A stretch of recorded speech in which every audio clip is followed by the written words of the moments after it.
আপনারা কি জানেন পিঠে ছুরি মারা কাকে বলে?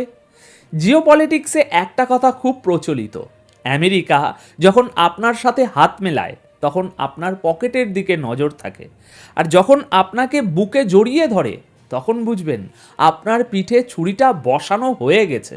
আজ ঠিক এই ঘটনাটাই ঘটতে চলেছে মিডল ইস্টের বুকে। আমেরিকা এবং ইরান দুই চিরশত্রু এখন একই টেবিলে, আর এই টেবিলের নিচে বলি হতে চলেছে ইসরায়েলের নিরাপত্তা। কেন নেতানিয়াহু আজ নিজের পার্লামেন্টে দাঁড়িয়ে চিৎকার করছেন? কেন কাতারকে হঠাৎ শত্রু ঘোষণা করা হচ্ছে? আমরা গত কয়েক সপ্তাহ ধরে কি শুনছিলাম? ইরান হামলা করবে, আমেরিকা পাল্টা মারবে, ইসরায়েল তেহরান ধূলিসাৎ করে দেবে, তাই তো? কিন্তু এখন হঠাৎ করে দৃশ্যপট বদলে গেছে। যুদ্ধের সাইরেন নয়, এখন শোনা যাচ্ছে চায়ের কাপের টুংটাং শব্দ। জায়গা তুরস্কের ইস্তাম্বুল। আমেরিকা এবং ইরান, যারা একে অপরের ছায়া দেখলেও গুলি চালায়, তারা এখন মুখোমুখি বসতে যাচ্ছে। তবে দর্শক, মূল আলোচনায় যাওয়ার আগে আজকের ভিডিওর প্রধান তিনটি ব্রেকিং নিউজ এক নজরে আমরা একটু দেখে নিই। আজকের প্রথম এবং সবচেয়ে বড় ব্রেকিং, তুরস্কের ইস্তাম্বুলে সাজছে আমেরিকা ইরান বৈঠকের টেবিল। ইরান এবং আমেরিকার সর্বোচ্চ কর্মকর্তারা মুখোমুখি বসতে চলেছেন। আর এই টেবিলে শুধু তারা নয়, থাকছে সৌদি আরব থেকে শুরু করে মিশরের প্রতিনিধিরাও।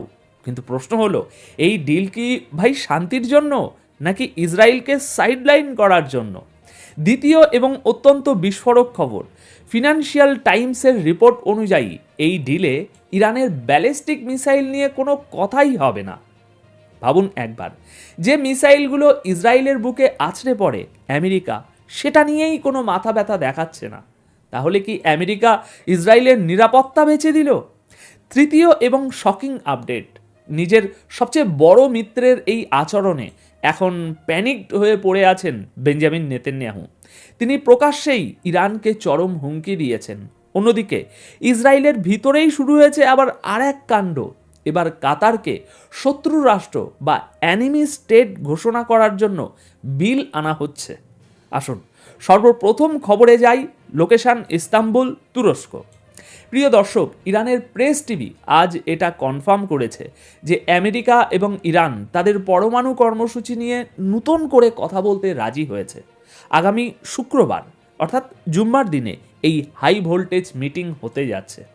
এখন আপনারা প্রশ্ন করতে পারেন, ভাই এতে এত আশ্চর্য হওয়ার কি আছে? আলোচনা তো হতেই পারে, আর এই আলোচনাটা তো হওয়ারই কথা ছিল।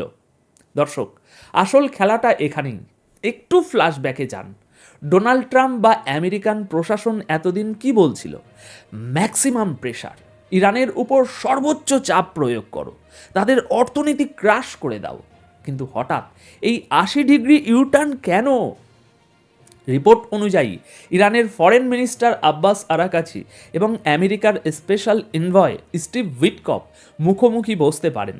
আর মজার ব্যাপার হলো, এই মিটিংয়ে শুধু তারা দুজন নয়, সেখানে উপস্থিত থাকবে কাতার, সৌদি আরব, সংযুক্ত আরব আমিরাত এবং মিশর। কিন্তু কেন এই বৈঠক? দেখুন, কারণটা খুব সহজ। আমেরিকা বুঝে গেছে এই মুহূর্তে ইরানের সাথে সরাসরি যুদ্ধ মানে পুরো মিডল ইস্টের তেলের খনিতে আগুন ধরিয়ে দেওয়া। ইরানের সিকিউরিটি চিফ আলী লারিজানি দুদিন আগেই বলেছিলেন আলোচনার ফ্রেমওয়ার্ক এগিয়ে যাচ্ছে। তার ঠিক পরেই ডোনাল্ড ট্রাম্প বললেন, ইরান আমাদের সাথে যোগাযোগ করছে, আমরা একটা ডিল আশা করছি। সিরিয়াসলি বলুন তো, এক হাতে তলোয়ার আর অন্য হাতে ফুলের তোড়া। ইরান পরিষ্কার জানিয়ে দিয়েছে, আমরা আলোচনায় বসছি ঠিকই, কিন্তু আমাদের ট্রিগারে আঙুল রাখা আছে।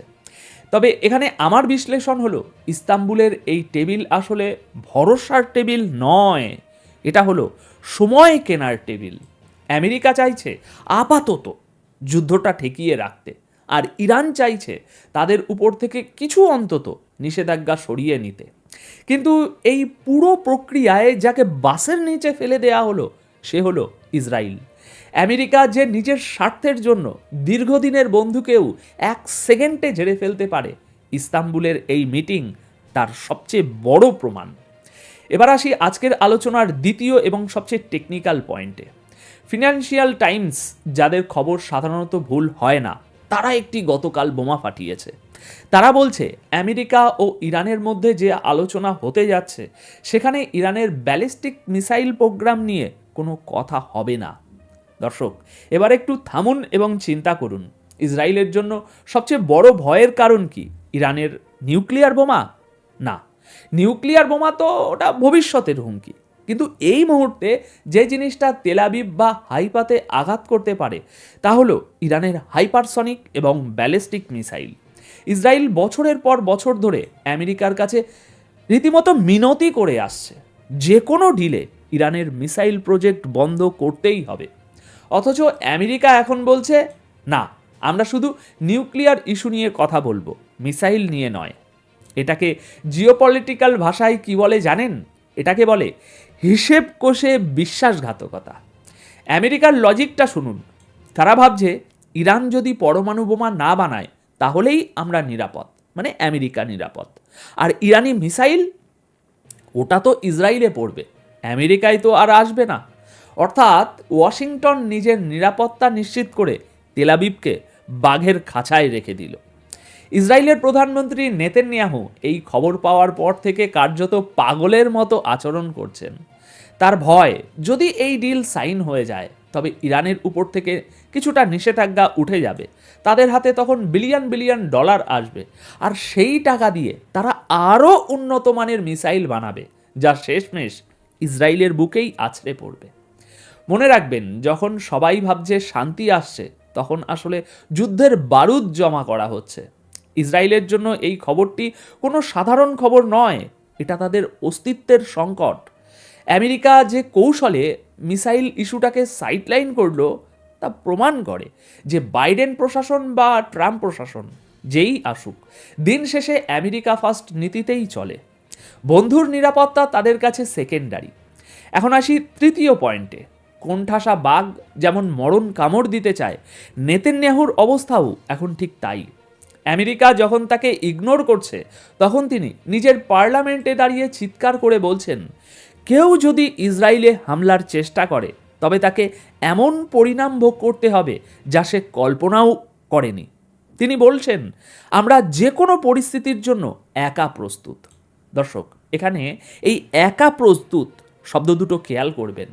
নেতানিয়াহু ইনডাইরেক্টলি মেনে নিচ্ছেন যে আমেরিকা তাদের সাথে বেইমানি করতে পারে, তাই তাদের একাই লড়তে হবে। ইরানও পাল্টা বলে দিয়েছে, আমাদের উপর ছোটোখাটো হামলা হলেও জবাবটা শুধু ইসরায়েল পাবে না, পুরো অঞ্চলের আমেরিকান ঘাঁটিগুলো ছাই হয়ে যাবে। কিন্তু গল্পের টুইস্ট এখানেই শেষ নয়। ইসরায়েলের রাগ গিয়ে পড়েছে এবার মধ্যস্থতাকারী দেশ কাতারের উপর।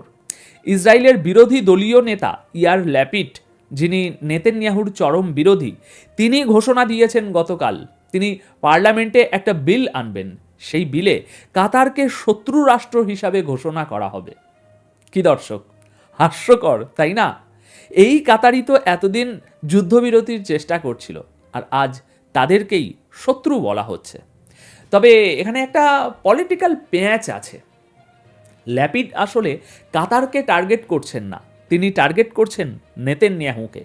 ইসরায়েলে কাতার গেট নামে একটা কেলেঙ্কারি নিয়ে খুব কথা হচ্ছে এখন। অভিযোগ আছে নেতানিয়াহু বছরের পর বছর ধরে কাতারকে গাজায় টাকা পাঠানোর অনুমতি দিয়েছিলেন যাতে ফিলিস্তিনি রাষ্ট্র গঠন করতে না হয়। এখন ল্যাপিড সেই পুরনো পাপকে সামনে এনে নেতানিয়াহুকে ক্ষমতা থেকে সরাতে চাইছেন। অর্থাৎ ইসরায়েলের পররাষ্ট্রনীতি এখন তাদের নোংরা ঘরোয়া রাজনীতির হাতিয়ার হয়ে গেছে। আর যখন কোনো দেশের পররাষ্ট্রনীতি ঘরোয়া রাজনীতির দ্বারা নিয়ন্ত্রিত হয় তখন সেই দেশের পতন অনিবার্য। এখন ভিডিওর এই অংশে একটা ছোট্ট কিন্তু গুরুত্বপূর্ণ বিষয় যোগ করতে চাই, ইউরোপের ভূমিকা। দেখুন তামাশাটা, ইউরোপিয়ান ইউনিয়ন ইইউ গত পরশু ইরানের রেভলিউশনারি গার্ড বা আইআরজিসিকে টেররিস্ট লিস্টে ঢুকিয়ে দিল। ব্যাস, ইরান কি চুপ থাকবে? তারাও পাল্টা ইউরোপের সমস্ত দেশের সেনাবাহিনীকে সন্ত্রাসী ঘোষণা করে দিল। এখন পরিস্থিতি এমন, ইউরোপ বলছে ইরানের আর্মি টেররিস্ট, আর ইরান বলছে ইউরোপের আর্মি টেররিস্ট। এই ছেলে মানুষই ঝগড়া প্রমাণ করে যে ডিপ্লোম্যাসি বা কূটনীতি বর্তমানে পুরোপুরি ভেঙে পড়েছে। কিন্তু মজার বিষয় হলো, ইউরোপ যখন এই নাটক করছে, আমেরিকা তখন চুপচাপ ইস্তাম্বুলে ইরানের সাথে কফি খাচ্ছে। এটাই হলো বিশ্ব রাজনীতি। ইউরোপকে সামনে ঠেলে দিয়ে আমেরিকা নিজের কাজ হাসিল করে নিচ্ছে। ইউরোপ হলো সেই বোকা বন্ধু যে অন্যের ঝগড়ায় নাক গলিয়ে নিজের নাকটাকেই কেটে ফেলে। তো দর্শক, আজকের আলোচনার বটম লাইন তাহলে কি? এক, আমেরিকা এবং ইরান ইস্তাম্বুলে যে ডিল করতে যাচ্ছে তা শান্তির জন্য নয়, তা হলো সাময়িক যুদ্ধবিরতি বা সিজ ফায়ারের একটা নাটক। হয়তো এই মুহূর্তে আমেরিকা চাইছে না, যতদূর আমার মনে হচ্ছে আমেরিকা চাইছে না একটা বিশাল বড় কোনো যুদ্ধ শুরু হোক, কারণ যুদ্ধ শুরু হলে ইরান সেটাকে ছোটোখাটো রাখবে না, বিশাল বড় বানিয়ে ফেলবে। দুই, ইসরায়েলকে বলি দেয়া হয়েছে তাদের সবচেয়ে বড় ভয়ের কারণ ইরানি মিসাইল। এই আলোচনা থেকে বাদ দেয়া হয়েছে আপাতত যা তথ্য পাওয়া যাচ্ছে। তিন, নেতানিয়াহু এখন একা, তার হুঙ্কার আসলে তার অসহায়ত্বের বহিঃপ্রকাশ। এখন আপনাদের কাছে আমার প্রশ্ন, আপনারা কি মনে করেন আমেরিকার উপর বিশ্বাস করে ইসরায়েল কি নিজের পায়ে কুড়ুল মারল, নাকি নেতানিয়াহু শেষ মুহূর্তে এমন কিছু করে বসবেন যাতে এই পুরো ডিল সব ভেস্তে যায় এবং আবার যুদ্ধ শুরু হয়ে যায়? কমেন্ট করে আপনাদের মতামত অবশ্যই জানাবেন। ভিডিওটি যদি আপনাদের ভাবিয়ে থাকে, যদি মনে হয় নতুন কিছু জানলেন, তবে অবশ্যই একটি লাইক করবেন এবং আপনার বন্ধুদের সাথে শেয়ার করবেন, তবেই আমার পরিশ্রম সার্থক হবে। আর হ্যাঁ, সাবস্ক্রাইব করতে ভুলবেন না, কারণ মধ্যপ্রাচ্যের সমস্ত গুরুত্বপূর্ণ আপডেট আমরাই সর্বপ্রথম আপনাদের দিয়ে থাকি। মনে রাখবেন, শান্তি আলোচনার টেবিল সাজানো হয় যুদ্ধকে আরও ভয়ানক করার জন্য। দেখা হবে পরের ভিডিওতে, ততক্ষণ পর্যন্ত ভালো থাকুন, সুস্থ থাকুন। ধন্যবাদ আপনাদের সকলকে।